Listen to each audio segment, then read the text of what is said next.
Astaghfirullah. Bismillahirrahmanirrahim. Assalamualaikum warahmatullahi wabarakatuh.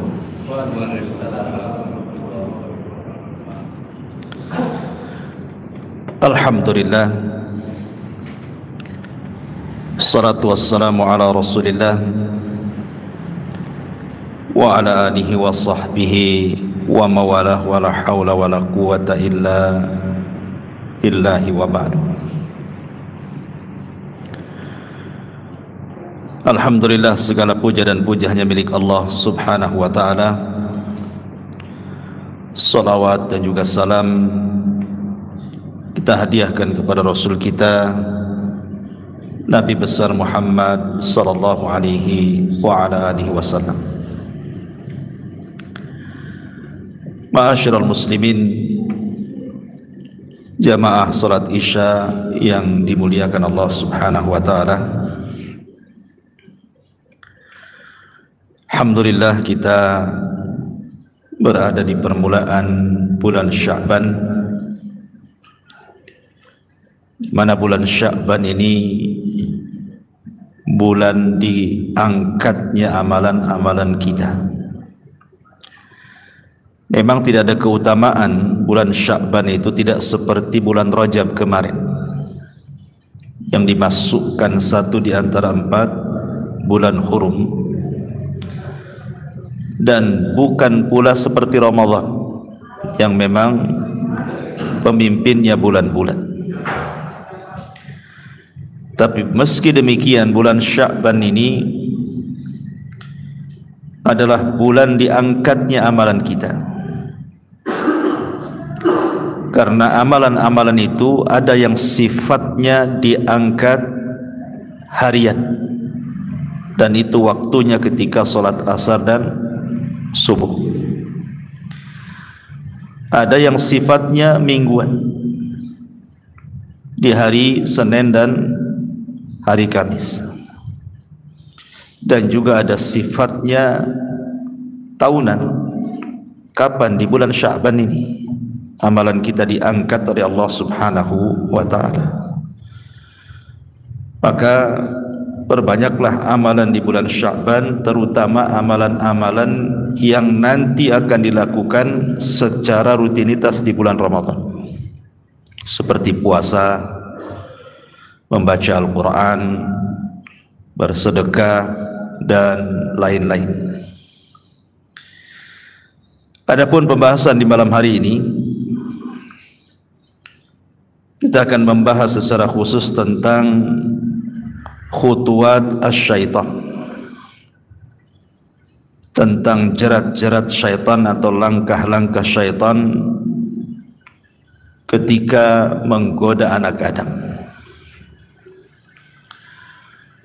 Ma'asyiral muslimin yang dimuliakan Allah subhanahu wa ta'ala, permusuhan kita manusia dengan syaitan ini itu sudah terjadi sejak bapak kita berada di sorga. Bahkan sebelum Adam ditiupkan ruh, permusuhan itu sudah ada, dan itu disebutkan di dalam Sahih Muslim ketika Allah subhanahu wa ta'ala menciptakan Adam dari berbagai macam sifat tanah, kemudian dibentuk sedemikian rupa, maka Allah biarkan bentuk Adam itu sampai mengeras, belum ada ruh. Kemudian iblis tahu bahwa Allah subhanahu wa ta'ala menciptakan makhluk selain para malaikat dan selain dirinya dari kalangan jin. Disitulah iblis mulai hasad. Dia datang ke patung Adam yang belum ditiupkan ruh, kemudian kadang masuk dari lubang telinga, keluar dari lubang hidung, masuk dari lubang hidung, keluar dari lubang dubur. Kemudian iblis mengatakan, sesungguhnya makhluk yang Allah akan ciptakan ini makhluk yang lemah. Kenapa? Fa innahu ajwab, karena banyak rongga di dalamnya. Berarti makhluk ini banyak kelemahannya. Pasti dia perlu minum, makan dan begitu seterusnya. Sehingga iblis mengatakan, "Lau sullittu alayya." Kalau seandainya dikuasakan kepadaku Adam ini, la uhlikanna, aku akan hancurkan dia. Ini belum ditiupkan ruh. Iblis sudah sesumbar seperti itu. Ditambah-tambah ketika betul-betul Allah tiupkan ruh. Kemudian Allah Subhanahu wa taala firmankan, wa idh qala rabbuka lil malaikati inni ja'ilun fil ardi khalifah. Dan ketika Rabbmu berkata, sungguhnya aku akan menjadikan khalifah. Malaikat ketika itu sempat menawarkan diri dan mengatakan, ya Rabb, kalau seandainya kelak makhluk yang kau akan ciptakan ini akan menumpahkan darah dan akan banyak merusak di bumi, sebaiknya kami sajalah yang kau turunkan ke bumi. Tidak usahlah diciptakan Adam tuh. Tetapi Allah mengatakan, aku lebih paham dari ciptaanku dibandingkan kalian. Maka ketika itulah Allah Subhanahu wa taala perintahkan para malaikat untuk sujud. Apa yang terjadi? Fasajadu, semua malaikat sujud, illa iblis, kecuali iblis. Disinilah permusuhan kedua. Setelah ditiupkan ruh, iblis tidak mau sujud. Apa alasan iblis tidak mau sujud? Alasan iblis tidak mau sujud karena ada syubhat di kepalanya, dengan mengatakan, ana khairum minhu khalaqtani min nar wa khalaqtahu min tin. Ya Rabb, aku kan lebih baik dibandingkan dia. Masa yang lebih baik sujud kepada yang tidak lebih baik? Kau ciptakan aku dari api loh, sementara Adam tercipta dari tanah. Api mendekati cahaya, artinya kami dekat dengan malaikat dibandingkan Adam. Itu syubhatnya iblis tuh. Inilah kemudian permusuhan iblis kepada Adam membangkang perintah Allah Subhanahu wa taala. Sejak itulah Allah murka. Dan Allah katakan, fakhruj minha fa innaka rajim wa inna 'alaika la'nati ila yaumiddin. Keluar kau iblis, engkau terkutuk. Sesungguhnya laknatku akan melekat kepadamu sampai hari dibangkitkan kiamat. Kemudian iblis pun melihat kemurkaan Allah Subhanahu wa taala, bukannya bertobat, malah dia mengatakan, qala fa anzirni ila yaumi yub'atsun. Kalau begitu ya Rabb, tangguhkan usiaku sampai hari kau bangkitkan kiamat ini. Maka Allah Subhanahu wa taala mengizinkan permintaan iblis dan mengatakan, innaka minal mungdharin. Kalau begitu baik, saya akan berikan kau tangguhan. Subhanallah. Ketika iblis merasa aman bahwa dia tidak akan pernah mati dan akan dimatikan kelak ketika bumi dan alam semesta ini dikiamatkan, maka dia punya kesempatan semakin hancur, semakin jahat, dan semakin ada kesempatan untuk balas dendam kepada Adam. Dari sini dia mengatakan, qala fa bi izzatika la ughwiyannahum ajmain. Dengan kemuliaanmu ya Rabb, aku akan sesatkan semua keturunan Adam ini. Jadi target iblis itu untuk menyesatkan Adam dan anak turunannya, kalau bisa semuanya, enggak tanggung-tanggung, semua anak keturunannya kalau bisa disesatkan. Makanya dia mengatakan la ughwiyannahum ajmain, saya akan sesatkan mereka semuanya kalau bisa. Tetapi keinginan iblis tidak tercapai karena tidak semua terkena rayuan iblis kan. Ada orang-orang yang tidak terkena rayuannya, illa ibadaka minhumul mukhlasin, kecuali hambamu yang ikhlas. Tetapi kebanyakan turunan Adam itu menjadi pengikut iblis, bahkan bandingannya 1 berbanding 999. Lihat bandingannya itu. Dari 1000 orang yang selamat cuma 1, yang tidak selamat 999. Luar biasa iblis. Mana dalilnya? Allah Subhanahu Nabi sallallahu alaihi wasallam bersabda dalam hadis yang dikeluarkan Imam Bukhari dari Abi Sa'id Al-Khudri radhiyallahu anhu, yaqulullahu ta'ala ya Adam fayaqul labbaika wa sa'daika wal khairu fi yadayk. Allah berfirman kepada Adam, wahai Adam, maka Adam mengatakan, ku penuhi panggilan dan kebaikan semua ada di tangan. Maka Allah Subhanahu wa taala berfirman, akhrij ba'than nar, keluarkan utusan-utusan neraka. Maka Adam heran mengatakan, wa ma ba'thun nar, apa yang Anda maksud utusan-utusan neraka itu? Qala, maka Allah mengatakan, min kulli alfin tis'umi'atin wa tis'atu wa tis'in, setiap 1000 pisahkan 999, masukkan ke neraka. Artinya selamat cuma 1. Yang selamat cuma 1 tuh, bayangkan. Berarti 99%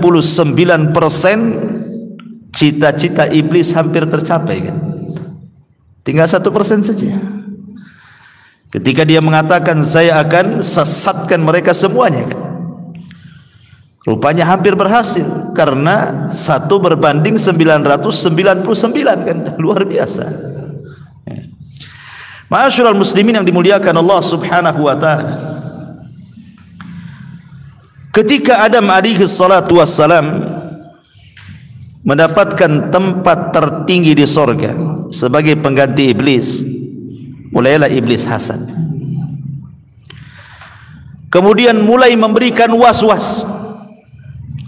was-was kepada Adam alaihi salam dan juga pasangannya Hawa. Ketika Allah Subhanahu wa taala menguji keduanya agar jangan dekat-dekat pohon larangan, ini ada kesempatan iblis nih. Ada celah di sini. Kalau Adam sampai memakan buah larangan, berarti Adam pun akan dicelakakan Allah Azza wa Jalla. Maka mulailah iblis membuat makar, datang kepada Adam dan Hawa memberikan was-was, tapi tidak bergeming keduanya, sampai ketika iblis bersumpah, wa qasamahuma inni lakuma laminan nasihin, demi Allah wahai Adam, aku ini seorang penasehat yang baik. Ketika itu belum ada makhluk yang bersumpah atas nama Allah demi sebuah kedustaan, apalagi bersumpah di sorga, di alam para malaikat. Ya Adam percaya sajalah kan gitu, karena sebelumnya belum ada bersumpah kepada Allah untuk sebuah kedustaan, kecuali iblislah yang mengawalinya. Kemudian iblis mengatakan, Adam, kenapa Allah larang kau dekat-dekat pohon larangan itu? Saya mau kasih tahu nih, kalau engkau mendekati pohon larangan dan kau memakannya, antakuna malakaini au takuna minal khalidin, karena kelak engkau akan jadi malaikat atau boleh jadi engkau akan dikekalkan di surga. Makanya Allah tidak berkehendak itu. Kemudian iblis bersumpah, demi Allah, aku ini seorang penasehat. Akhirnya karena percaya dengan sumpah iblis, Adam pun mendekati pohon itu kemudian memakannya. Berarti orang yang suka sumpah-sumpah untuk kedustaan itu, itulah anak buah iblis. Dan itu paling banyak di pasar. Sumpah-sumpah dusta ya. Ma'asyiral muslimin yang dimuliakan Allah Azza wa Jalla. Lah ketika Adam betul-betul turun ke bumi, Hawa juga turun ke bumi, iblis juga turun ke bumi, kulnah bitu minha jami'a, turun kalian semua ke bumi ini. Maka disilah kemudian mulailah ma'arakah, peperangan antara iblis dengan Adam dimulai, dan dengan anak turunannya. Dan iblis memiliki senjata-senjata yang Allah Subhanahu wa ta'ala berikan, tentu sebagai ujian kepada Adam. Ada 4 senjata yang digunakan iblis untuk menggoda Adam dan seluruh keturunannya, termasuk kita. Yang pertama, Allah Subhanahu wa ta'ala berikan kepada iblis mampu untuk at-tazyin, menghias-hias, mampu menghias-hias yang batil menjadi hak, yang hak menjadi batil, yang benar menjadi salah, yang salah menjadi benar, atau mencampur adukan keduanya sehingga tidak lagi jelas mana yang batil mana yang hak, karena sudah gaduh-gaduh di dalamnya. Ini yang pertama. Yang kedua, al-kadhibu wal mukhada'ah, pandai berdusta dan pandai menipu. Kemudian yang ketiga, Allah buat Adam tidak bisa melihat iblis, dan iblis sanggup melihat Adam dan turunannya. Dan ini yang paling sulit ikhwan, melawan musuh di depan muka, nampak kelihatan batang hidungnya, dengan melawan musuh yang tidak kelihatan. Susah dilawan ikhwan. Gimana cara namparnya? Kalau jelas batang hidungnya kita tempelin aja lah si iblis itu kan. Lah ini tak nampak pula, macam mana caranya? Ini yang kemudian agak sulit kita menghadapi mereka, dan mereka mudah pula menghadapi kita. Kemudian yang keempat, qudratuhu ala al-ittila ala syai'in minal ghaib. Allah berikan kemampuan kepada iblis dan juga turunannya, mampu dibukakan atau ittila. Ittila itu menili, meneropong hal-hal yang gaib. Seperti mereka naik ke langit, mencuri dengar percakapan para malaikat, kemudian dapat satu kalimat, kemudian diturunkan ke bumi, kemudian dijual kepada para dukun dan paranormal. Mereka diberikan kemampuan untuk itu. Dan ini 4 perkara ini semua karena ada tujuan. Apa tujuannya? Yang pertama, supaya semua manusia dibuat syirik dan kufur. Ini tujuan pertama iblis.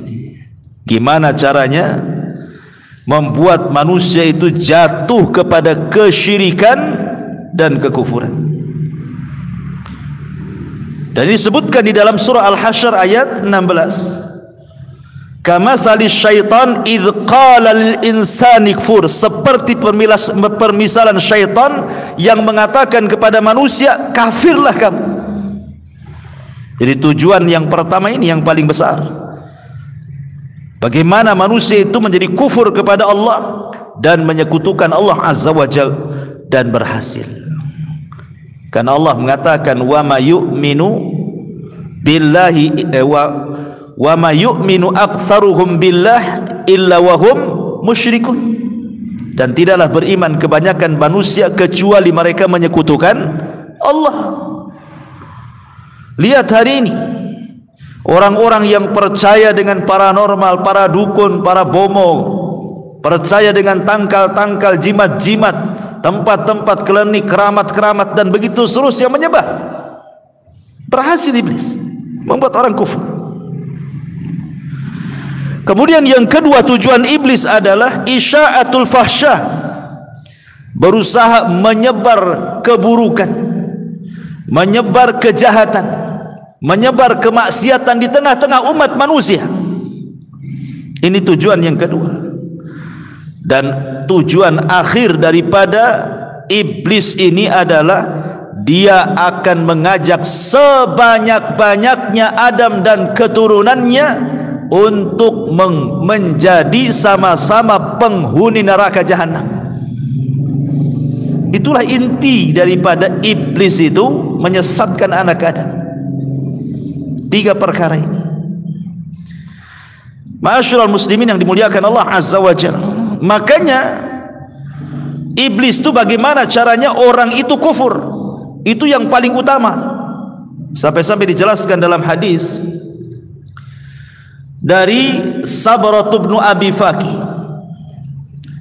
Dia mengatakan, aku mendengar Nabi SAW bersabda, inna syaitan qa'ada libni Adam bi'atrukihi faqa'ada lahu bitariqil Islam.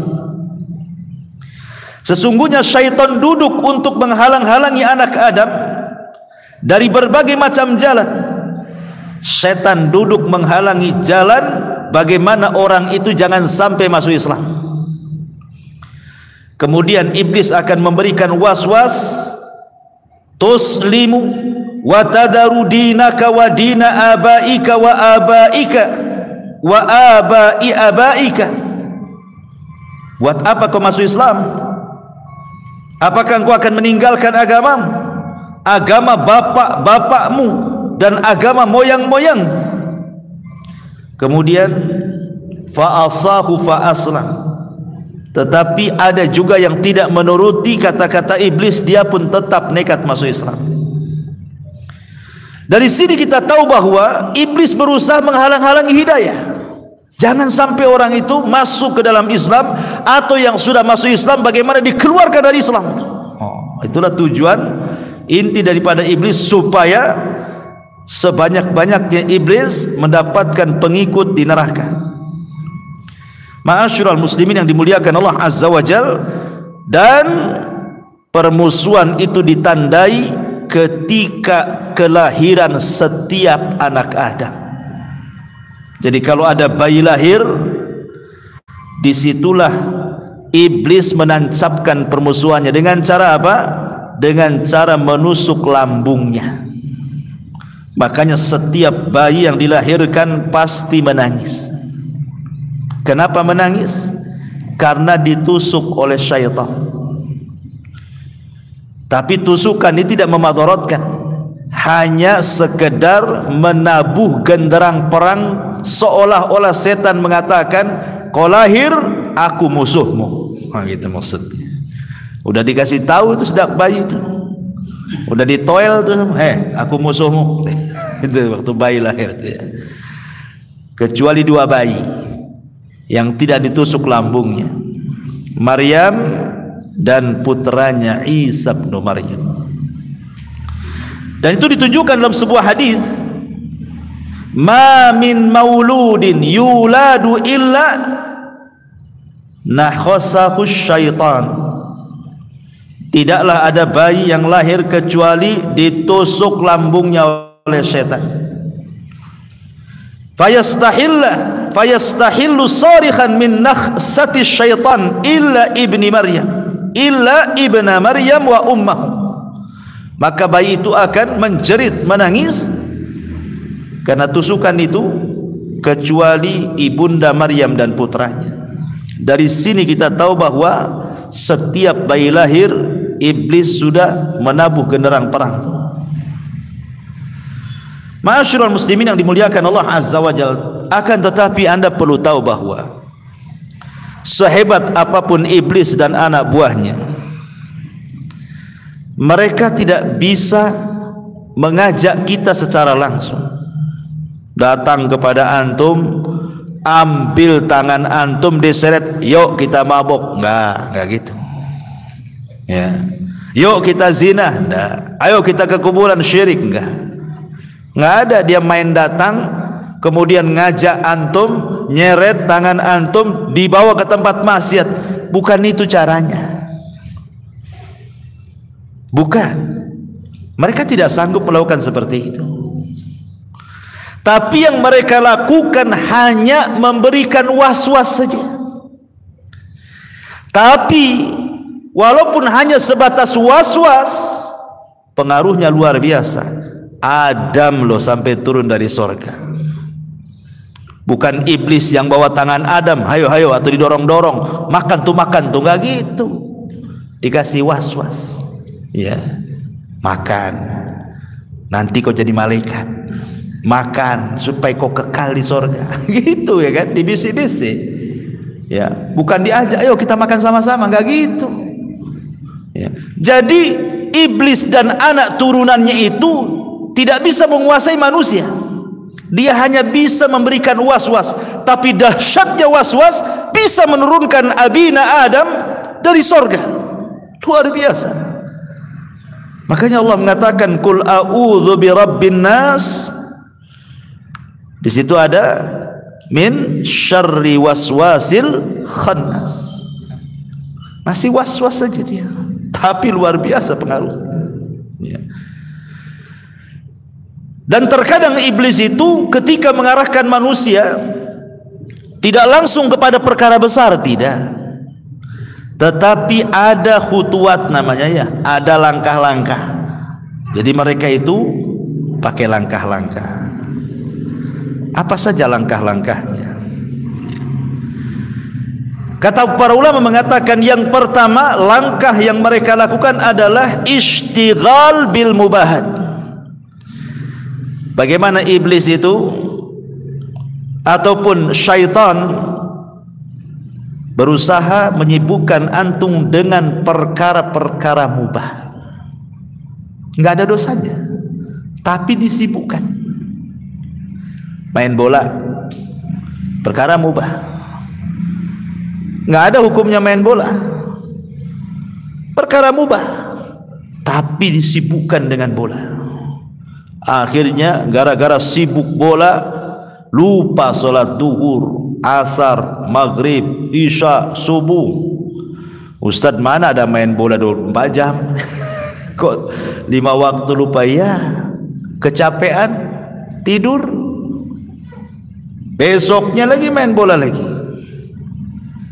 Belum lagi kemudian diingatkan dengan para pemainnya lagi, diidolakan dengan pemain-pemain kafirnya lagi kan. Dia tidak paham, tidak kenal idola-idola dia, nabi, para sahabat, para ulama, tapi para pemain bola hafal di luar kepala.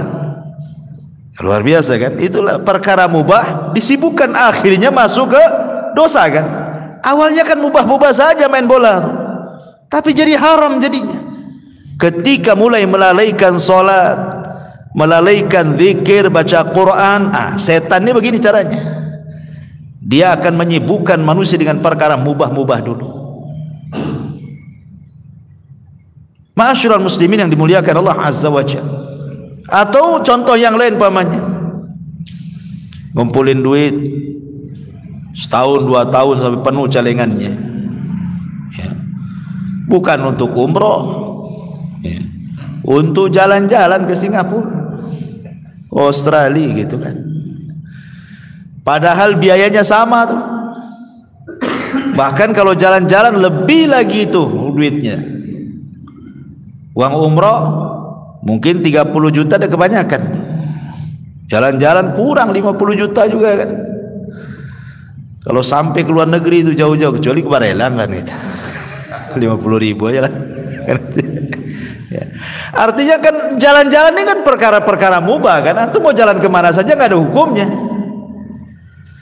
Tapi kalau kemudian pikiran kita ini disibukkan dengan mubah terus, bisa terjerumus kepada yang haram akhirnya kan. Ini bahaya nih. Itulah caranya setan. Ini yang pertama. Kalau sudah berhasil, maka dia akan naik lagi ke atasnya sedikit. Apa itu? Tahawun fi syubuhat. Mulai meremehkan yang syubhat-syubhat. Apa yang syubhat-syubhat itu? Banyak. yang halal itu jelas, yang haram itu jelas. Nah, yang tengah-tengah itu tak jelas. Itulah syubhat namanya. Syubhat itu tengah-tengah antara halal dan haram. Tapi siapa yang meninggalkan syubhat, kata Rasul, maka dia telah menjaga agamanya. Siapa yang masuk ke dalam syubhat, berarti dia sudah masuk ke perkara haram. Makanya kata para ulama, kata Abdullah ibn Mas'ud radhiyallahu an, wa inna ahadakum lan yazala bi khairin mattaqallaha. Manusia itu akan senantiasa di atas kebaikan selama dia bertakwa kepada Allah. Wa idza syakka fi nafsihi syai'un sa'ala rajulan.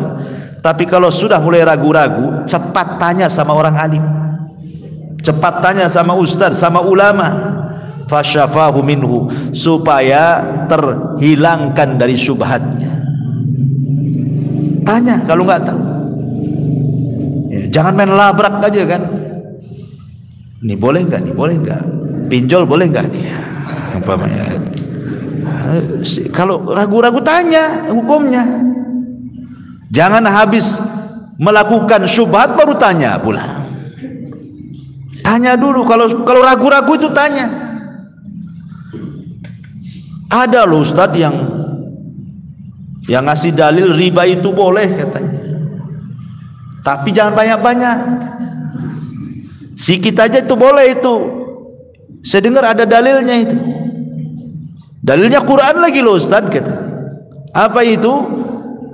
Allah melarang itu yang memakan riba, wala ta'kulur riba adhafam mudha'afa. Janganlah kalian makan riba berlipat-lipat. Artinya kalau tidak berlipat-lipat, hanya satu lipat saja. Begitu maksudnya. Berarti boleh tuh. Dia hanya membaca ayat ini. Bagaimana dengan ayat yang lain? Wadharu ma baqiya minar riba, kata Allah, tinggalkan semua jenis riba, mau yang besar mau yang kecil. Kalau orang tidak tanya kepada orang alim, nanti akhirnya jatuh ke syubhat di situ. Itu hati-hati itu jadinya. Ini banyak yang terjun pada perkara syubhat ini. Ini kalau setan dah berhasil di sini, naik lagi dia. Pandai setan itu. Apa itu? Mulai dia jatuh kepada al-muhtaqirat minadz-dzunub. Dia mengenteng-entengkan melakukan dosa, memudah-mudahkan melakukan dosa. Makanya kenapa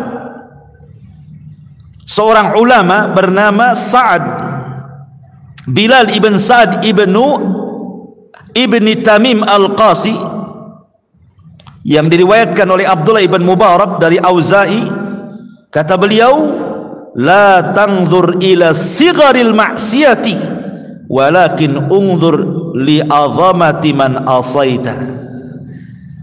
Jangan pernah melihat kecilnya sebuah dosa, tapi lihatlah engkau sedang berbuat dosa kepada siapa. Jangan dilihat kecilnya sebuah dosa, tetapi lihatlah Anda sedang berbuat dosa sama siapa. Karena kalau orang sudah meremeh-remehkan dosa, ini bahaya. Ini kan dosa kecil saja, gak apa-apa, kan belum dosa besar. Kan gitu ya. Kalau bahasa seperti ini, maka Umar bin Khattab radhiyallahu anhu mengatakan, la saghirata ma'al istimrar. Tidak ada dosa kecil kalau dilakukan terus-terusan, ya besar juga lah kan itu. Ibarat antum mengumpulkan satu kerikil tiap hari, lama-lama menggunung juga tuh kerikil tuh. Maka jangan kemudian terjebak dengan pembagian dosa. Ada dosa kecil, ada dosa besar. Ini kan kecil saja, belum besar katanya. Nggak apa-apa lah kan gitu, sekali-kali katanya. Subhanallah kan itu ya. Ini hati-hati. Sebab nih, kalau sudah terbiasa meremehkan dosa kecil ataupun mengenteng-entengkan amal, mengenteng-entengkan berbuat amal, melakukan kewajiban, melakukan sunnah dan begitu seterusnya, maka syaitan akan naik lagi tuh yang keempatnya itu. Apa itu? Irtikab al-mubiqat. Mulai dia menghancurkan dengan cara melakukan dosa besar. Disuruhnya untuk melakukan dosa besar itu. Kata Nabi sallallahu alaihi wasallam dari hadis Abu Hurairah radhiyallahu an yang dikeluarkan Al-Bukhari, kata Nabi SAW, ijtanibus sab'al mubiqat, jauhi oleh kalian 7 perkara yang menghancurkan kalian. Sahabat mengatakan, apa itu Rasul? Maka Rasul mengatakan, asyirku billah was-sihru wa qatlun nafsi allati harramallahu illa bilhaq wa aklu riba wa aklu malil yatim wa tawalli yawmaz zahfi wa qadful muhsanatil mu'minatil ghafilati, kata Rasul. Apa 7 perkara itu? Pertama, kesyirikan. Yang kedua, sihir. Yang ketiga, membunuh jiwa tanpa hak. Yang keempat, makan riba. Yang kelima, makan harta anak yatim. Yang keenam, lari dalam peperangan. Dan yang ketujuh, menuduh wanita baik-baik dikatakan seorang pezina. Mulai kepada mubiqat, ya. Gimana orang didorong-dorong sama syaitan itu untuk melakukan dosa besar, membunuh, minum khamr, berjudi, dusta, ghibah, macam-macam dosa besar itu. Kalau sudah berhasil nih, tingkatan yang paling tinggi, bagaimana manusia ini sampai taraf kepada kekufuran. Gimana ini? Ini udah balik kecil nih ke atas-atas. Gimana kok jadi kufur? Bahkan dalam sebuah hadis Nabi SAW mengatakan, ya'ti syaitan ahadakum, syaitan akan datang berikan was-was kepada salah seorang di antara kalian. Fayaqul, dan mengatakan, man khalaqa kadza, man khalaqa kadza, hatta yaqul man khalaqa rabbak, fa idza balaghahu falyasta'id billahi minasyaitonir rajim. Maka syaitan akan membisikkan, siapa yang menciptakan ini? Oh Allah. Siapa yang menciptakan itu? Allah. Siapa yang menciptakan ini? Allah. Siapa yang menciptakan kita? Allah. Terakhir, siapa yang menciptakan Allah? Terakhir itu pertanyaannya tuh. Awalnya, siapa yang menciptakan bumi? Allah. Siapa yang menciptakan langit? Allah. Siapa yang menciptakan gunung? Allah. Siapa yang menciptakan pohon? Allah. Terakhir pertanyaannya, siapa yang menciptakan Allah, katanya. Kan gitu. Itu dibisikkan sampai tingkat ke situ. Makanya Imam Ibnul Qayyim rahimahullahu taala,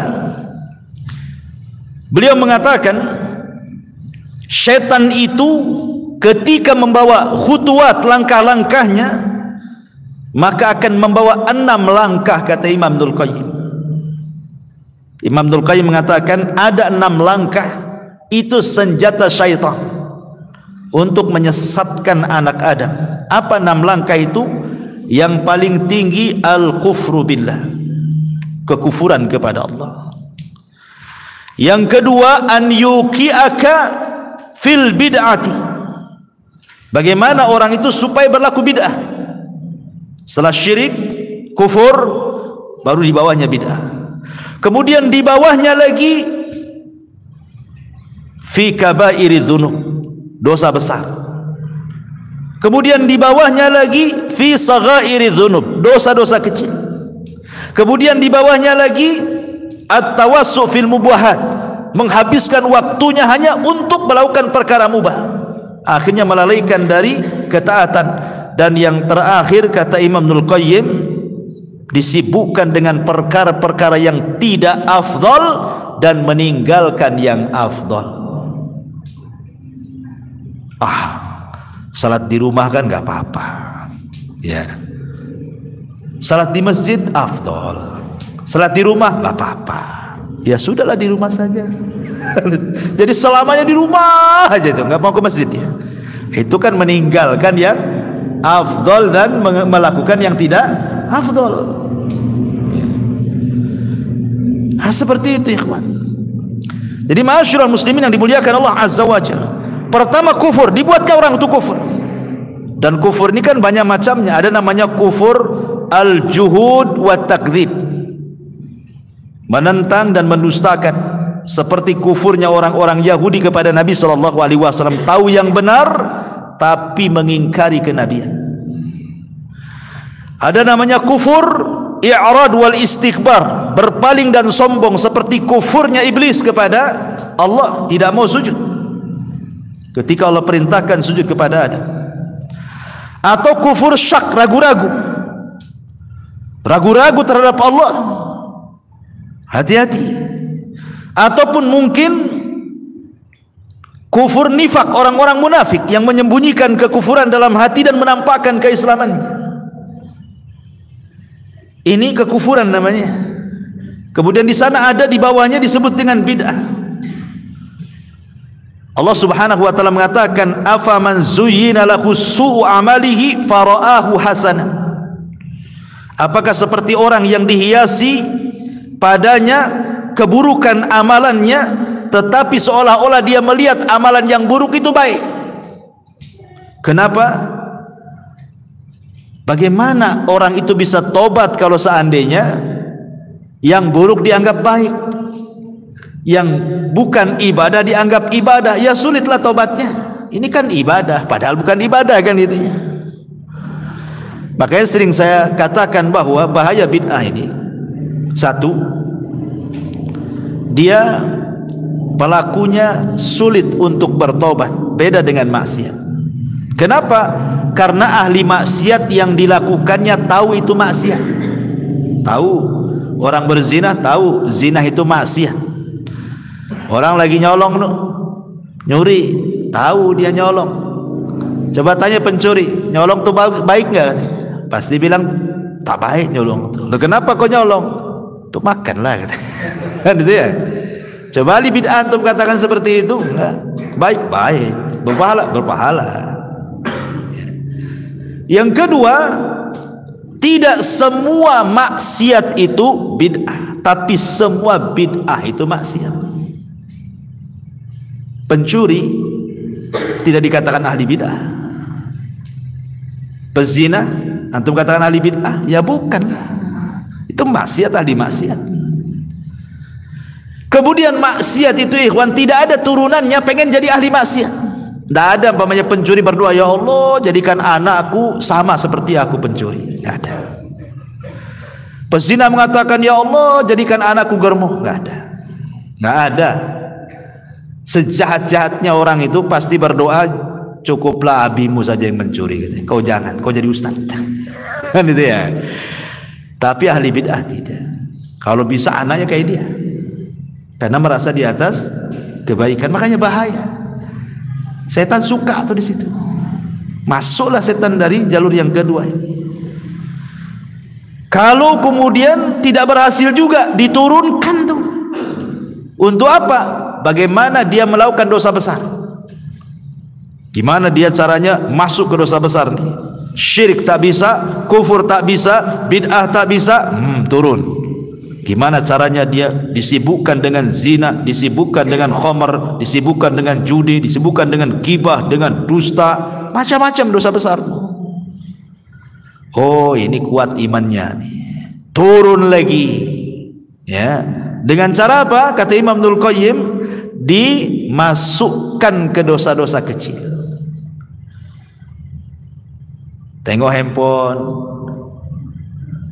bagus nengoknya, ceramah Abu Merah, ya kan? Ada iklan pula kawan di situ. Iklannya pula sabun mandi. Artisnya pula perempuan, ada auratnya. Dipandang pula nggak disekip, mata pun tak disekip. Nengok aja gitu, harusnya disekip lah matanya, bukan hanya handphonenya saja kan itu ya. Itu kan dosa kecil juga, nampak aurat di handphone kan itu. Masyarul muslimin, oh ini kuat imannya rupanya. Turun lagi ke bawah. Oh tak bisa ini. Dosa besar tak bisa, dosa kecil tak bisa.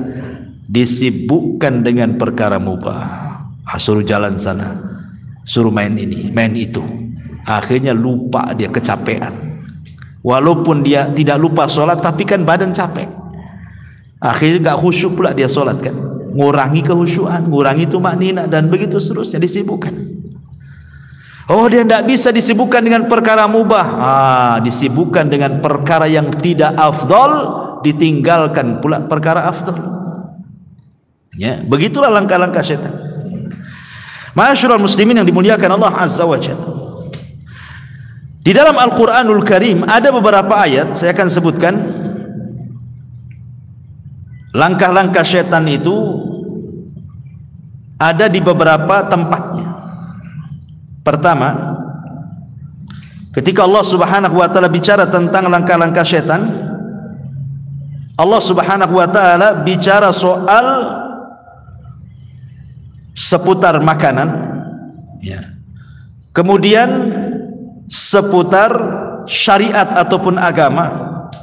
Karena Allah mengatakan udkhulu fi silmi kafah wa la tattabi'u khutuwati syaitan. Masuklah ke dalam Islam secara keseluruhan, jangan ikut langkah-langkah setan. Ya.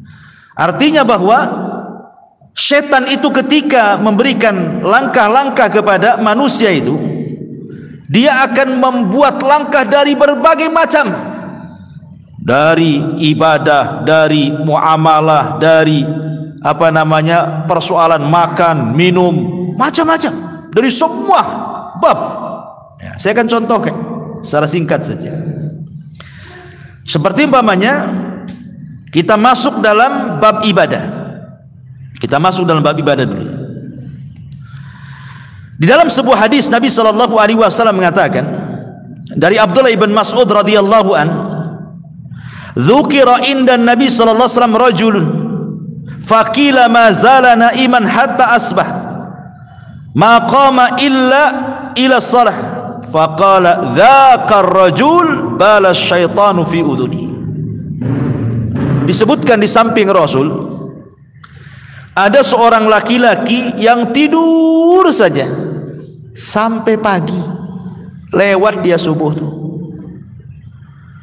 Kemudian apa kata Nabi sallallahu alaihi wasallam? Oh, orang itu yang lewat subuhnya itu balas syaitanu fi udhuni, sudah dikencingi itu telinganya, kata Nabi. Apa makna dikencingi di sini?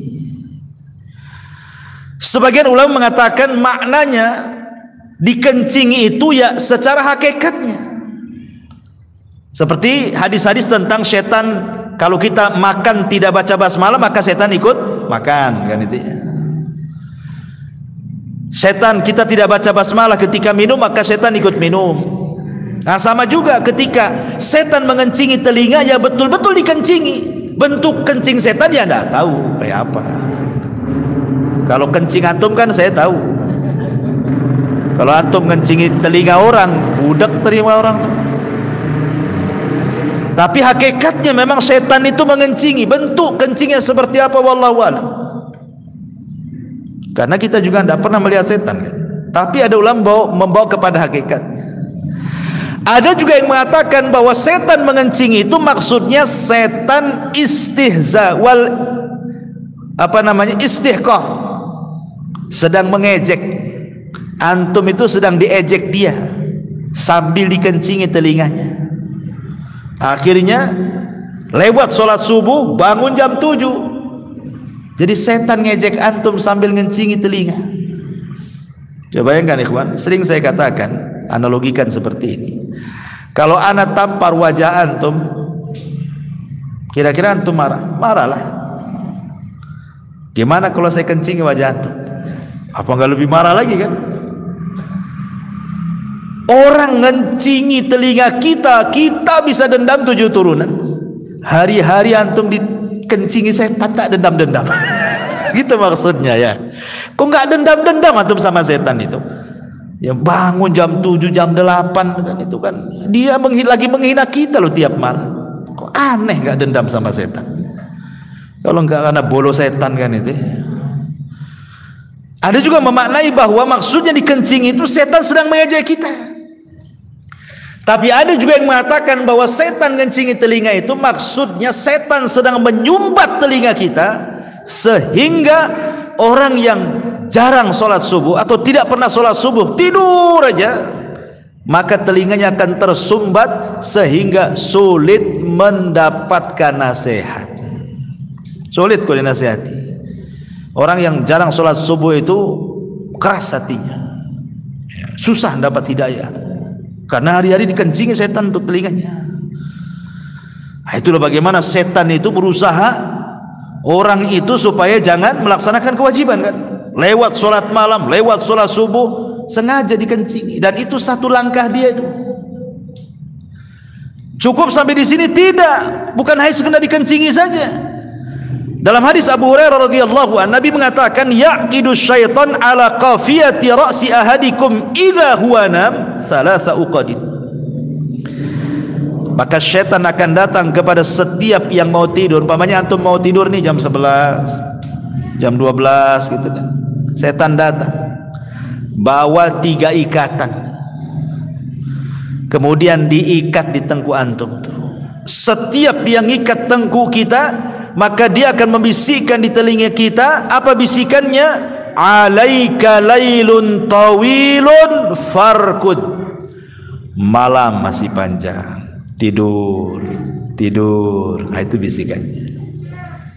Padahal antum tuh udah bangun tuh, ada kiroah nih samping ini, udah dengar kiroah tuh, tapi setan datang, tidur katanya, tidur masih panjang. Azan masih lama. Katanya. Coba bayangkan, tiba-tiba dengar azan masih dibisikkan aja, tidur. Qomat masih lama kok. Coba bayangkan ya kan. Akhirnya nunggu qomat, les pula dia matanya, bangun pula jam 7, kelabakan. Oh Allah, astagfirullahaladzim, salah siapa ini? Itulah setan. Dia langkah-langkahnya sampai seperti itu, diikatnya kita. Makanya kata Nabi sallallahu alaihi wasallam, fa in istaiqadha fa dzakarallaha in halat uqdah. Kalau seandainya dia bangun sebelum subuh, kemudian berzikir kepada Allah, baca doa bangun tidur, 1 ikatan lepas dari tengkuk kita. Kalau dia berwudu, 2 ikatan lepas dari tengkuk kita. Kalau sholat, maksudnya sholat subuh atau sholat fajar atau sholat apa saja sebelum subuh gitu ya, witir kah, sholat malam kah, maka 3 ikatannya lepas. Dan ketika itu yang terjadi apa kata Rasul? Keesokan harinya asbahana syiton tayyiban nafsi, maka jiwanya akan baik dan dia akan semangat hidup di pagi hari itu. Tapi kalau malamnya tidur lama, tapi meninggalkan sholat walaupun pagi bangun, kata Rasul, asbaha khabithan nafsi kaslan, maka jiwanya akan buruk dan dia pun akan menjadi pemalas. Kenapa? Jiwanya akan buruk karena awal aktivitasnya sudah meninggalkan sholat. Artinya dia memulai kehidupannya dengan melakukan dosa besar. Sholat subuh itu kewajiban, kalau ditinggalkan dosa besar. Berarti orang yang tidak sholat subuh mengawali mata terbuka dengan melakukan dosa besar setelah kesyirikan. Artinya mengawali hidupnya dengan laknat, dengan laknat hidupnya. Nanti malamnya nggak sholat isya lagi, langsung tidur, diakhiri dengan laknat pula lah hari itu. Awal laknat, tengah laknat, akhir pula laknat. Subuh tinggal, duhur tinggal, asar tinggal, maghrib tinggal, isya tinggal, 5 laknat dalam sehari. Cemana mau berkah hidupnya? Makanya orang yang tidak pernah sholat itu banyak masalahnya. Kadang-kadang masalah itu tidak tahu dari mana datang, itu ada saja masalah itu, tidak bisa keluar-keluar, ya kan? Itu khutuat namanya, untuk menghalangi beribadah, ya kan? Setan itu sampai membuat langkah-langkah seperti ini, ya. Bahkan ketika kita sholat, umpamanya nih, setan tidak bisa ngencingi antum, bangun juga antum tuh. Setan tidak bisa ngikat antum, terurai juga ikatannya. Puas sampai di sini, nggak akan kecewa setan, nunggu antum sholat. Kemudian ketika antum sholat, masuk dalam sholat dia, dibuatnya antum tidak tumakninah, dibuatnya antum tidak khusyuk, sehingga terkadang tidak khusyuk itu apa yang terjadi? Kadang lupa lah berapa tadi rakaat yang saya lakukan. Ataupun mamanya sholat sama imam nih, betul-betul sholat dari takbiratul ihram Allahu Akbar sampai salam, ditanya tadi imam baca apa? Gak tahu lah, padahal baca kulhu loh tadi imam. Kok bisa dia? Ya kan? Dibuatnya itu tidak tumaknina sehingga apa yang dibaca imam tidak tahu dia. Terus setan masuk di situ tuh. Ya. Atau dia tahu imam baca apa, mulai pandangannya nggak khusyuk. Apalagi depannya ada lawan politiknya. Pakai kaos pula lain beda. Mengajar kampanye di masjid kan. Gitu kan. Nah, jadi kadang-kadang masuk tuh ikhtilas yakhtalisuhu syaitan. Pandangan kita tidak dibuat satu titik ke tempat sujud, dibuat pandangan kita kemana-mana. Dan kata Rasul, itulah orang yang sedang dicuri oleh setan. Apa yang dicuri? Dompetnya bukan, kehusuannya dicuri. Sehingga dia tidak fokus pandangannya, nengok kemana-mana, sekali nengok cicak kawin pula. Bahaya nih kan. Nah, itu mulai dari situ tuh setan masuk dari sholat. Ataupun safnya itu centang perenang tuh, ada yang maju, ada yang mundur, jauh-jauh lagi safnya itu, tidak mau rapat. Apa kata Nabi SAW ketika bicara masalah saf itu? Rusu atau sawu sufufakum wa qaribu bainaha wa hadu bil a'naq fa walladhi nafsi biyadi inni la ara syaitan yadkhulu min khalalis saffi ka'annal hadh. Kata Rasul, luruskan, rapatkan, karena aku melihat ada setan masuk di celah-celah itu. Jadi dia akan berusaha sampai-sampai ada namanya setan itu disebutkan dalam hadis Nabi SAW, namanya hinzib. Ada setan namanya hinzib. Setan hinzib ini dia masuk kemudian ke dalam perut. Dibuatnya lah perut antum itu bunyi kerbak kerbuk gitu kan. Aduh, batal nih. Kata Rasul, la yansarif hatta yasma'a sautan au tajidarihan. Jangan kau batalkan. Itu bukan suara kentut, itu suara perut. Ya. Suara perut dengan suara kentut beda, kata Rasul. Kalau hanya suara perut, jangan batalkan sampai kau dengar ledakannya atau kau hirup baunya. Nah, baru kau batalkan. Kalau belum ada ledakan keluar, ledakan masih di dalam, ya kan? Atau belum ada baunya, jangan dibatalkan. Antum belum kentut, itu suara perut. Itu setan yang buat bunyi-bunyi itu. Atau kalau tidak juga setan ini berhasil dengan bunyi-bunyian di perut itu, maka setan hinzib akan masuk ke pikiran antum itu. Allahu Akbar. Sebelum sholat antum cari kunci motor gak ketemu. Ketika takbiratul ihram tahu pula di mana tuh kunci itu. Ya Allah. Iya, anak kan tadi di situ terletak tuh. Bodoh kali aku kata. Lagi sholat tuh, ya kan. Dia tidak bisa lewat perut, otaknya dimainkan sama setan tuh. Segitunya tuh langkah-langkah. Dia nggak bisa ini, akan berusaha seperti itu. Setan tuh kan seperti itu dia. Berusaha tidak bisa satu pintu, cari pintu yang lainnya. Sampai betul-betul rusak sholatnya orang tuh. Itu yang disebut dengan khutuwat syaitan. Langkah-langkah setan. Ya. Ataupun ma'asyiral muslimin yang dimuliakan Allah Azza wa Jalla. Terkadang setan juga masuk bukan hanya dalam ibadah saja ya. Kalau ibadah banyaklah contohnya. Kadang-kadang juga masuk dalam urusan muamalah. Dalam muamalah entah dengan keluarga, entah dengan tetangga, entah dengan rekan bisnis, entah dengan kawan di luar sana gitu kan. Itu kadang-kadang setan berusaha untuk supaya orang itu tahris bainakum. Dibuat musuhan. Cemana caranya itu? Kadang-kadang perkara kecil jadi besar, akhirnya putus hubungan. Yang terkadang juga orang itu ada mau nakut-nakuti. Umpamanya dia hanya bawa pentungan atau apa, enggak ada rencana mentung sebenarnya. Enggak ada, cuman setan ambillah tuh pentungan tuh katanya. Biar dia takut, hanya nakut-nakuti awalnya. Tapi kalau sudah di depan orang, setan masuk lagi, pentung tuh kepalanya kan. Gitu loh. Dia akan berusaha tuh. Sampai seperti itu kan. Makanya kita lihat gara-gara tetangga anaknya bertengkar. Anaknya yang bertengkar sebenarnya, bukan ibunya. Tapi anak ini laporlah sama ibunya. Ibunya pula lapor sama atasannya bapaknya. Bapaknya cuek saja. Tapi karena ibunya ngomong terus, masuk pula setan. Pak, tuh anak kita didolimi sama anak tetangga. Biarin aja. Besoknya ngomong lagi, Pak, didolimi lagi. Nggak apa-apa. Masih juga tuh nakal. Baik, kapan kita mulai dia? Kadang-kadang suami itu pertama dia cuekkan, tapi kalau terus dihasut tuh kan, marah dia. Setan masuk di situ.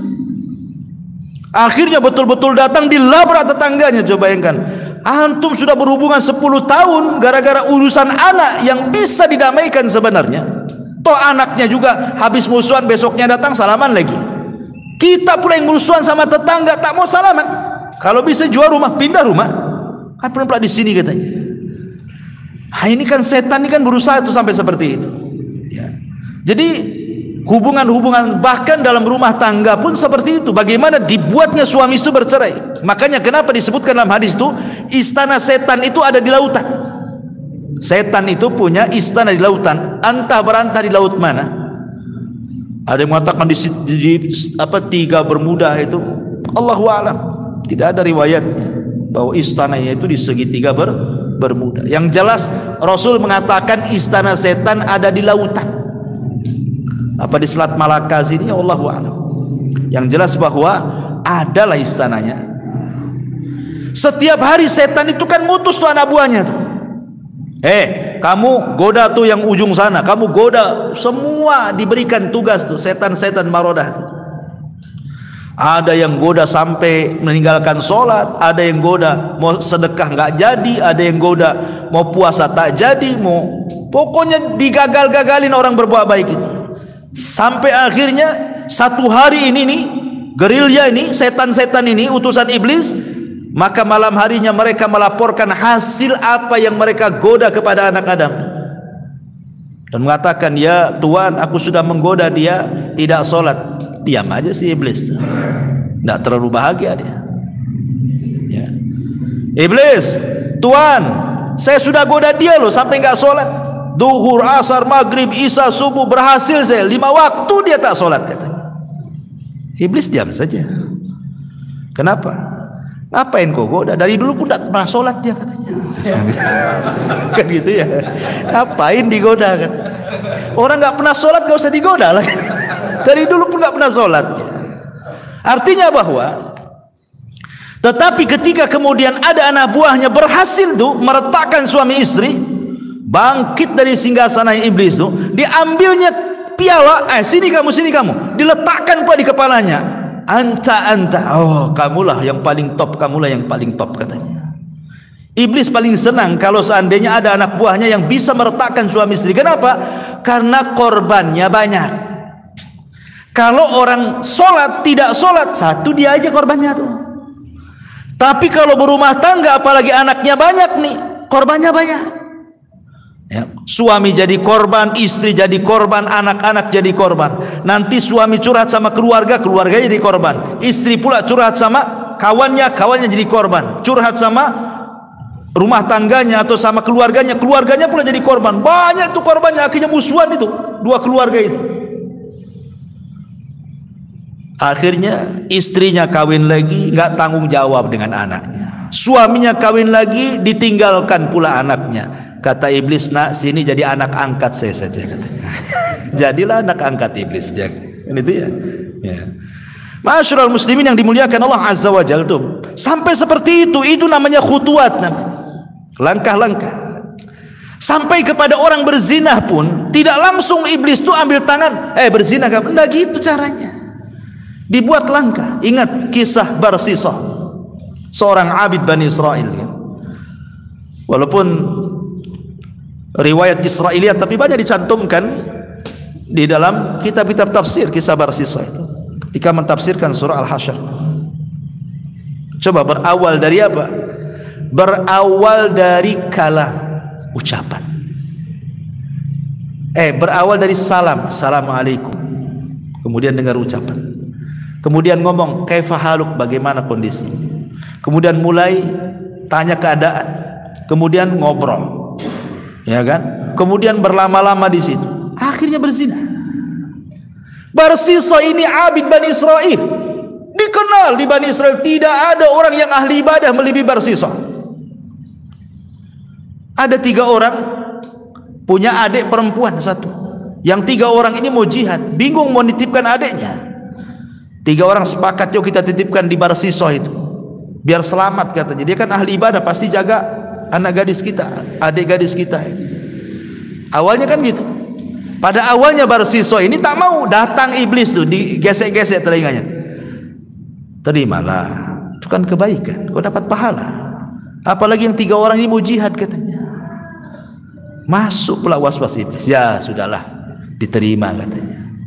Taruhlah di tempat lain. Dia tinggal di tempat lain, dia si gadis pun di tempat lain. Jadi kalau ngasih makan tuh ditaruh di depan pintu, nggak dibuka pintunya, nih ditaruh aja gitu depan pintu. Iblis datang. Barsisa, kau ini nggak sopan ngasih makan depan pintu, ngasih ketuk. Tanyalah gitu kan, salam. Nah, awalnya suruh salam. Akhirnya mulai dia naruh makan sambil salam, assalamualaikum, waalaikumsalam. Mulai dia dengar suara perempuan kan, masuk di telinganya. Setan sampai di sini tidak, bisiki lagi. Udah lama setan datang lagi. Barsisa, namanya orang dikurung, kau hanya ngasih makan, ucapkan salam. Kamu kan tidak tahu, mungkin dia butuh apa atau sakit apa. Tanyalah. Mulai, ya kan? Akhirnya mulai dari salam ke kalam, ucapan. Kaifa haluk, bagaimana kaifa haluki, bagaimana kondisi wahai ukhti gitu. Sehat tidak? Apa yang dihajatkan? Mulai. Ya. Lama setan datang lagi. Barsisa, namanya orang hidup sendirian, bosan juga dia. Temanilah dia makan. Mulai itu, dia mulai akhirnya ditemani makan. Ya. Setelah ditemani makan terus gitu kan, akhirnya mulai pandangan, jatuh cinta, akhirnya berzina. Naudzubillah. Hamil pula lah wanita itu. Setelah hamil apa yang terjadi? Saudaranya datang. Habis jihad menang, setan ngasih tahu, Barsisa, itu 3 saudaranya mau datang. Kalau seandainya ini dia tahu adiknya hamil, habislah kau katanya. Gimana caranya? Tunggu dia lahir, bunuh, hilangkan barang buktinya katanya. Hilangkan barang buktinya, hancurkan CCTV-nya, jangan ada CCTV katanya. Akhirnya semua dibunuh bayinya. Setelah dibunuh bayinya, datang pula si iblis itu. Barsisa, memang alat bukti sudah hilang, tapi apakah kau yakin wanita itu nggak akan bicara? Pastilah akan bicara. Kau sudah membunuh bayinya, mana dia terima katanya. Kalau dia sampai ngomong sama saudaranya, habis kau katanya. Kata Barsisa, lu apa yang harus lakukan? Bantai juga ibunya katanya. Dibunuh ibunya. Langkah-langkahnya coba. Dikuburkan di belakang rumahnya. Dah hilang barang buktinya. Datanglah 3 saudaranya nanyakan, mana adik saya katanya. Kata Barsisa, tak tahu. Semenjak kalian pergi dia pun pergi, tah berantah ada di mana. Nih yang ngomong Pak Ustadz, Pak Kiai ahli ibadah, ya sajalah kan gitu. Gak mungkin lah Ustadz bohong katanya kan. Iyalah, udah pulang. Menyesal mereka. Ya, kenapalah dulu dititipkan kalau harus hilang juga katanya. Malam-malam setan datang ke 3 orang ini, dibisikkan dalam mimpinya bahwa Barsisa lah yang membunuhnya. Setan yang ngasih tahu. Akhirnya 3-tiganya bangun, mimpinya semua sama. Mimpinya semua sama, baik saudara yang pertama, yang kedua, yang ketiga. Kan aneh, kok mimpi, kok jamaah gitu kan, bareng-bareng. Semua sama isi mimpinya. Ngamulah 3 orang itu. Ambil pedangnya, Terbantai si Barsiswa, kurang ajar katanya. Sebelum 3 orang ini sampai di rumah Barsiswa, iblis pula dah sampai di Barsiswa.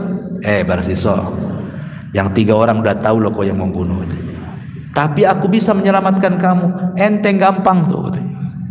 Gimana caranya katanya? Sujud kau kepada aku katanya.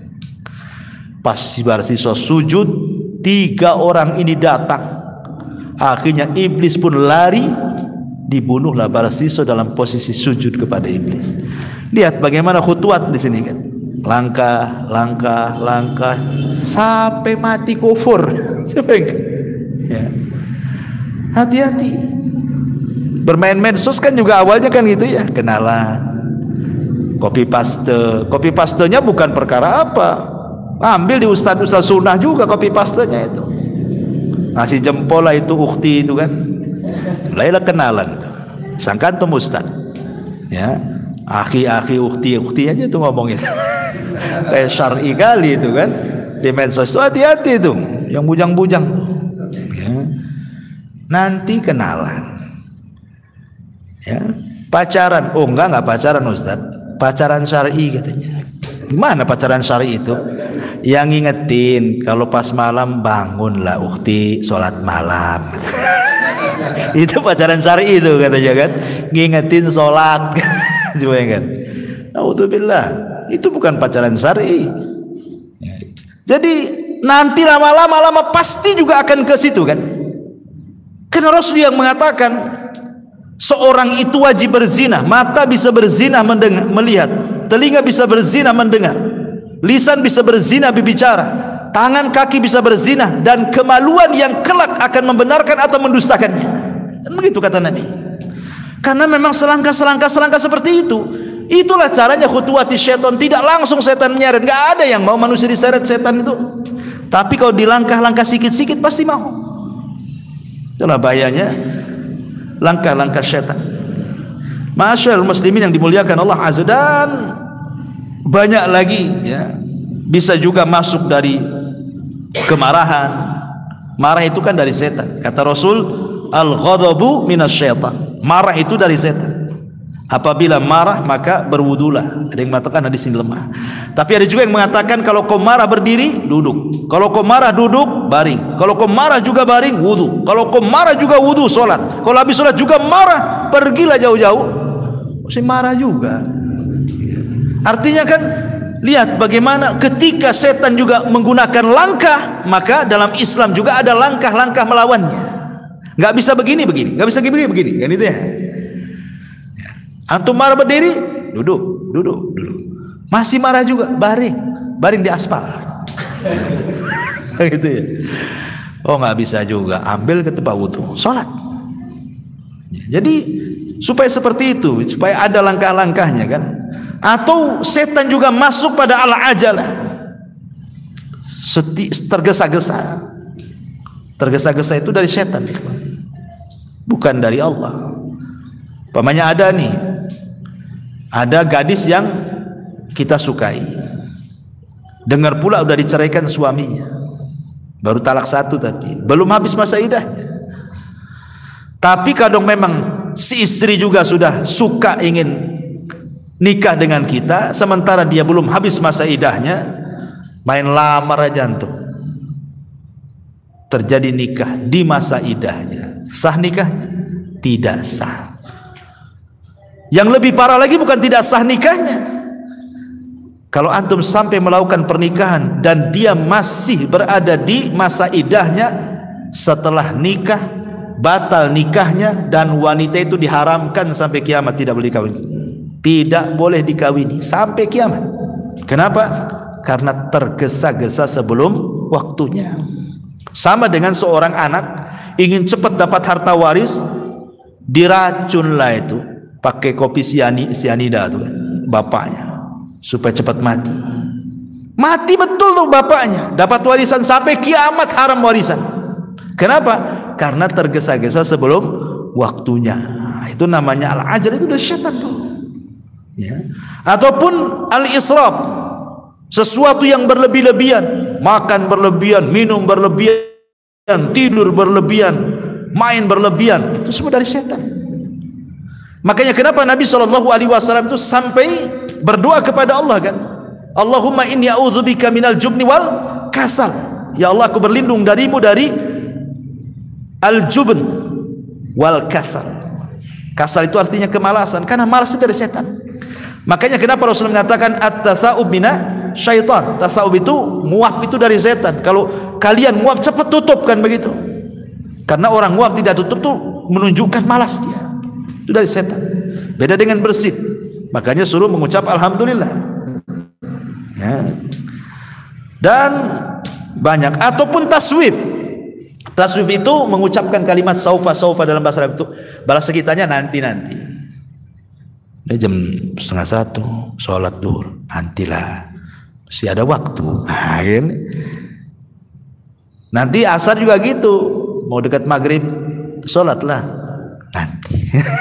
Si nanti akhirnya duhur 5:30, asar 5:30 gitu ya, maghrib pula 7:30 gitu. Isya pula 5:30 subuh. Ini kan ada dia modalnya dapat 7:30 semua lah pahalanya kan gitu. Jadi ada orang itu yang bahasanya nanti. Kita ini sedekahlah nanti. Kalau cicilan motor udah lunas nih, kapan sedekahnya? Nanti. Baru saja ngambil kulkas katanya. Terus saja kan, nggak pernah sedekah. Karena dia nanti itu, kapan lu tobat? Nanti habis umroh pula dia. Tak tobat juga. Katanya kalau habis umroh tobat, ya nantilah kalau habis haji katanya. Coba kan? Haji dia tak tobat juga. Kenapa enggak tobat? Katanya habis haji mau tobat. Nantilah kalau dekat-dekat mati gitu. Jadi nah ini kan dari setan. Taswif itu mengatakan saufa nanti. Ini bagian daripada khutuwatus syaitan. Ya. Dan banyak lagi. Adapun secara singkat juga yang disebutkan para ulama bagaimana cara menghadapinya, karena juga sudah malam ini. Yang pertama, menghadapi langkah-langkah setan tentu bil ilmi wal ma'rifah. Ya, duduk di majelis ilmu, punya ilmu. Orang kalau mau perang nggak punya strategi, gimana mau ngelawan? Ya kan? Maka kita harus berilmu supaya dengan ilmu itu kita tahu cara melawannya. Kan diajarkan tuh dalam Quran, dalam hadis bagaimana cara melawan setan. Seperti bagaimana supaya setan itu bisa nangis gitu ya. Dengan cara apa? Antum ketika tasyahud, antum sungguh-sungguh, karena kata Rasul, gerakan tasyahud itu sama dengan tamparan kepada setan. Lebih keras dibandingkan besi. Ya, gerakan dalam tasyahud itu. Jangan malas. Itu tasyahud gini. Apa dalam tasyahud kayak gini? Ini tasyahud gini. Ya, kalau bagi yang menggerak-gerakan, gerakan. Yang enggak gerakan isyarat gini saja, itu udah tamparan tuh gini tuh. Tamparan keras tuh bagi si iblis. Nah, kita lihat kalau posisi tasyahud yang dilihat jarinya. Jangan lihat ke depan, lihat ke jari sini. Kalau lagi tasyahud. Ya, atau umpamanya sujud tilawah. Iblis tuh paling nggak suka nengok orang sujud tilawah. Apa kata iblis? Dia diperintah Allah sujud, dia pun sujud. Maka Allah hadiahkan surga. Aku pula diperintah sujud, tak sujud, Allah akan masukkan ke neraka. Nangis akhirnya iblis. Dia paling nangis lihat orang sujud. Sedih hatinya. Ya, karena iblisnya iblis, ikhwan, itu tidak pernah mencela Allah. Iblisnya iblis tidak pernah mencela Allah. Dia mengatakan wa bi izzatika dengan kemuliaan, tidak pernah. Tapi manusia ada yang lebih iblis dibandingkan iblis, dicelanya Allah. Orang Yahudi mengatakan Allah fakir, nahnu aghnia. Dia fakir, kami kaya. Allah difakir-fakirkan sama orang Yahudi itu. Nasrani, Allah itu 3. Ya bayangkan. Ataupun mencela Al-Quran. Al-Quran kan kalamullah, sama juga mencela Quran, mencela yang ngomong Allah. Kan banyak sekarang ini orang yang istihza terhadap kalamullah, diinjaknya Quran, dibakarnya Quran. Ataupun ngomongnya sih tidak menginjak, tetapi dari ucapannya sudah menghina Allah dan Quran kan. Syariat itu nggak kayaknya kalau diterapkan di sekarang itu nggak cocok tuh. Itu kan syariat itu Quran Sunnah itu di zaman Nabi tuh. Sekarang bukan zaman unta lah, nggak relevan lagi tuh. Ada orang kayak gitu kan. Maksudnya apa? Jadi kalau kita ini saklek dengan Quran dan Sunnah itu kayaknya disebut kolot. Belum tahu kolot? Kayaknya nggak maju-maju otakmu tuh katanya. Lah gimana Quran Sunnah itu akan relevan di setiap zaman, di setiap tempat. Bukan Quran Sunnah yang ikuti zaman yang harus ikut Quran Sunnah. Zaman itu yang harus ikut, karena Quran itu di mana-mana, Sunnah itu di mana-mana akan relevan. Hukum-hukumnya akan relevan. Ya, hukuman rajam itu di zaman Nabi katanya. Zaman sekarang kayaknya tidak bisa katanya. Kan itu ya. Ya. Jadi ma'asyiral muslimin yang dimuliakan Allah Azza wa Jalla. Ini yang pertama dengan ilmu. Yang kedua, al-amalu ala ziyadatil iman. Terus beramal untuk menambahkan iman, karena iman itu bisa berkurang karena maksiat itu karena bisikan setan. Tapi iman bisa bertambah dengan banyaknya amal. Maka ini bisa melawan setan. Kemudian yang ketiga as-saum, puasa bagi anak-anak muda. Karena saum itu, puasa itu bisa melemahkan jalan darah. Karena setan itu masuk lewat jalan darah manusia kan. Maka dengan puasa melemahkan. Atau dengan cara bekam gitu ya. Kemudian yang nomor 4, dawamu zikrillah. Mendawamkan berzikir kepada Allah Subhanahu wa taala. Kemudian yang kelima, al-isti'adzatu billah. Jadi kalau kita dapat gangguan, segera kita katakan a'udzubillahi minasyaitonir rajim. Ya, seperti antum mimpi buruk nih, cepat bangun, a'udzubillahi minasyaitonir rajim, ludahin ke kiri. Tuh. Ya kalau nggak ada orang di samping. Jangan sengaja pula istri di samping, wah katanya. Nah gitu ya, janganlah. Artinya ngeludah ke kiri, baca ta'awudz kan itu ya. Atau ketika sholat juga sama. Ketika antum sholat, a'udzubillahi minasyaitonir, supaya hilang setan. Ya. Tapi kalau sholat sendiri, jangan pula sholat jamaah, nanti dibalas wah juga. Masalah kan gitu ya.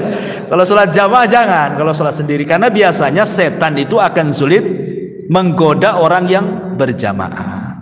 Setan itu akan mudah menggoda orang sholat sendiri. Sama dengan serigala, dia akan sulit untuk menerkam kawanan kambing. Dia hanya menerkam kambing yang keluar dari kawanannya saja. Nah, itu setan.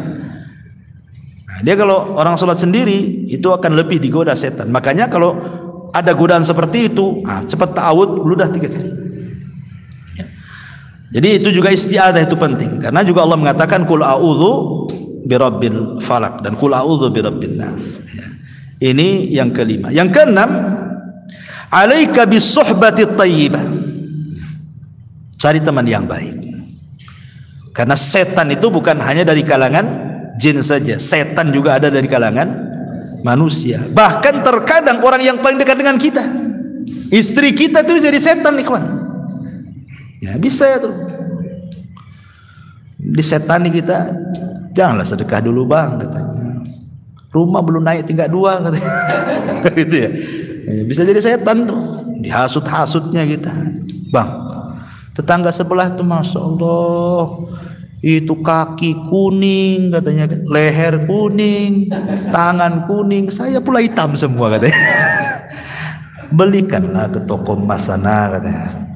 Malulah saya. Udah mulai dah. Suami kerjaan tak seberapa. Mulailah mikir-mikir nih, kita rampok aja lah toko emas ini. Gak punya gimana, lama-lama kan setan masuk di situ.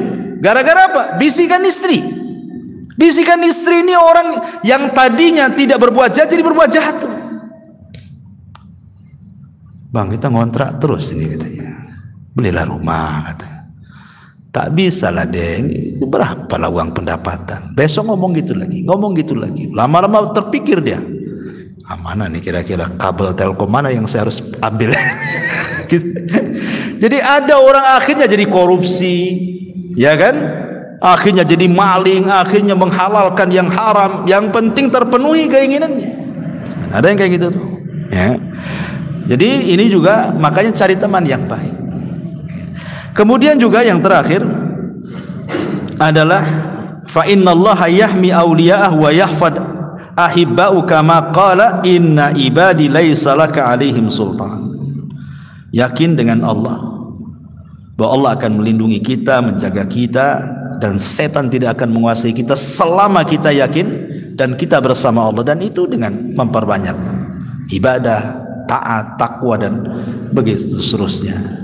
Ini diantara langkah-langkah syaitan yang disebutkan oleh para ulama. Wallahu a'lam. Iya, boleh kita bertanya jawab, silakan. Sehubungan dengan lembaga peradaban, saya baru kemarin pagi saya buka di ayat semesta itu katanya biar apa Robin sudah macam jadi hampir macam sampah disimpan kan dan bisa diguna lagi. Disebabkan kemarin bukan dari kebencian, tapi supaya jangan sampai masuk. Iya, nggak apa-apa untuk menyelamatkan. Nggak apa-apa, memang begitu. Dan pernah terjadi dengan Utsman ibn Affan. Utsman ibn Affan membakar Quran, tapi kiroah yang tidak disepakati. Kan dulu kan di zaman Utsman jadi khalifah, ada laporan para sahabat mau perang sesama sahabat, gara-gara apa? Gara-gara bacaan Quran. Jadi kan masing-masing sahabat kan punya catatan, dan masing-masing mereka mendengar dari Rasul tidak serentak. Kadang hari ini mereka dengar, yang lain tidak, yang lain mendengar, yang lain tidak, sehingga catatannya berbeda. Contoh umpamanya ada bacaan Quran innallaha huwas samiul alim, ada huanya. Yang satunya mengatakan innallaha samiun alim, tidak ada huwa. Ribut gara-gara huwa. Yang ada huanya, yang satu enggak ada huwa. Mau perang sahabat ini akhirnya gara-gara huwa tuh, gara-gara huwa perang. Akhirnya Hudzaifah melaporkan kepada Utsman, para sahabat mau perang gara-gara qiraah nih. Kata Utsman, kalau gitu kumpulkan semuanya qiraah itu, tulisan-tulisan tuh. Kemudian Utsman menunjuk orang-orang pakar-pakar Quran. Ketika itu yang ditunjuk Zaid bin Thabit, ya. Banyak, Ubay bin Ka'ab, banyaklah para sahabat yang pakar-pakar Quran. Disuruh untuk menyeleksi mana-mana qiraah yang disepakati dan yang terakhir dibaca Nabi, itulah yang ditetapkan. Mana-mana qiraah yang tidak pernah dibaca Nabi lagi dan dianggap qiraah syadzah yang menyelisihi, maka pisahkan. Akhirnya yang disepakati itulah yang dicetak, yang dipisahkan itu yang dibakar. Dibakar sama Utsman. Ya. Inilah yang menjadikan orang Khawarij di akhir-akhir khilafah Utsman menyalahkan Utsman, karena Utsman sudah membakar Quran katanya. Maka Utsman menjawab, Ali menjawab, Utsman membakar Quran itu bukan qiraah yang disepakati, tapi qiraah yang diperselisihkan supaya tidak terjadi peperangan di antara sahabat. Dan subhanallah hikmahnya sekarang tidak ada perselisihan soal Quran sampai hari ini. Nggak ada. Ya Quran antum di Amerika itu juga bacaannya, di Saudi itu juga bacaannya, di sini itu juga bacaannya, nggak ada yang beda-beda. Jadi sehingga dibakar, ya kan? Syahidnya kan dibakar di sini, ya, untuk menyelamatkan, supaya jangan terinjak, ya. Atau antum baca, kan sekarang ada undangan kawin pun ada Bismillahnya tuh, Bismillahirrahmanirrahim. Orang-orang asal lempar saja kan. Jadikan mainan anak-anak, kapal-kapalan atau dilempar ke halaman, diinjak orang. Hati-hati itu. Ya, sebaiknya kalau undangan-undangan itu kan janganlah kemudian dicantum-cantumkan ayat-ayat Quran di situ kan. Cukuplah mengundang. Kan itu ya cukup. Karena dikhawatirkan akhirnya main campak-campak sana akhirnya terinjak-injak kan. Seolah-olah ada wasilah ke situ. Wallahu a'lam. Ya. Sekira cukup. Subhanallah bihamdika asyhadu an la ilaha illa anta astaghfiruka wa atubu ilaik. Wallahu ta'ala. Assalamualaikum warahmatullahi wabarakatuh.